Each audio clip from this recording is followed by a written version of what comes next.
பன்றிக்கு நன்றி சொல்லி குன்றின் மேல் ஏறி நின்றால் வென்றிடலாம் குலசேகரனே. விளக்கம் தெரியுமா உங்களுக்கு? நடிகர் வடிவேலு அவர்கள் நடித்த ஒரு திரைப்படத்தில் இம்சை அரசன் 23ஆம் புலிகேசி படத்தில் வரும் வசனம்தான் இது.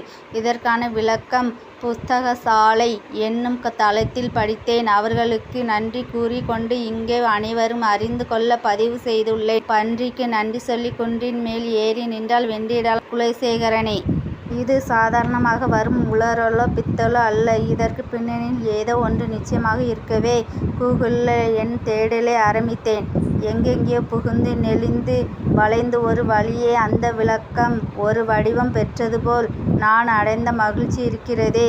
இது ஒரு தெய்வீக சமாச்சார விடுகதை. குலசேகரன் என்றால் குலத்தை ரசிப்பவன் என்று பொருள். ஸ்ரீ என்றால் செல்வம். அந்த செல்வத்தின் அதிபதி லட்சுமியை மணக்க பெருமாளுக்கு பைனான்ஸ் செய்தவர் நாம் குபேரன். ஆக பெருமானின் குலம் பெருக ரசித்த குபேரன் தான் பெருமாளின் குலசேகரன். குபேரனுக்கு இமெயில் கட்ட பெருமாளுக்கு பொருளிட்ட ஒரு ஸ்தலம் தேவைப்பட்டது. அப்பொழுது பெருமாளுக்கு ஏழுமலையை அளித்தவர் ஸ்ரீ வாராக பெருமாள். அதனால் பன்றியாகிய ஸ்ரீ வாராக பெருமாளுக்கு நன்றி சொல்லி குன்றின் மீது நின்ற கோலத்தில் செட்டில் ஆகி மக்களுக்கு அருள் புரிந்த அவருடைய குலசேகரனுக்கு குபேரன் சேர வேண்டிய பணத்தை கொடுத்து கடனை வென்றாராம் பெருமாள். இதுதான் பன்றிக்கு நன்றி சொல்லி குன்றின் மேல் ஏறி நின்ற வென்றிடலாம் குலசேகரனே என்ற விடுகதைக்கான விளக்கம். இதுதான் சாக்கு என்று யாராவது அந்த படத்தில் வரும் இன்னொரு விடுகதைக்கு விளக்கம் கேட்டால் என்ன செய்வது என பதறினேன். யாமிருக்க பயன் என மீண்டும் கூகுள் கை கொடுத்தது. தட்டனுக்கு சட்டை போட்டால் குட்டை பையன் கட்டையால் அடிப்பான். இதற்கு பூரணத்தை வைத்து விளக்கி விடலாம். ரொம்ப புத்திருச்சென்று நினைக்கிறேன். தானம் கேட்கும் வாரியவர்களுக்கு தட்டாமல் வழங்குபவர் தான் தட்டன். சரி, சட்டை எதற்காக போடுகிறோம்?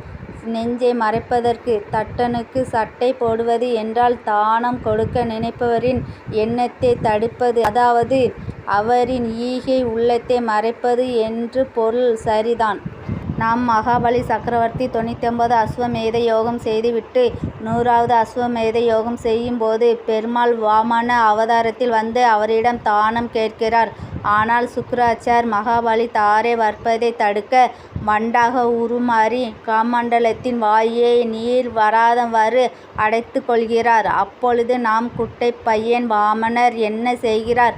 ஒரு குச்சை கட்டை எடுத்து கமண்டலத்தின் குழாயை குத்தி சுக்கிராச்சாரிற்கு ஒரு கண் ஊனமாக்கி விடுமாறு செய்கிறார். இதுதான் தட்டனுக்கு சட்டை போட்டால் குட்டை பையன் கட்டையால் அடிப்பான் என்பதற்கான சிறந்த விளக்கம்.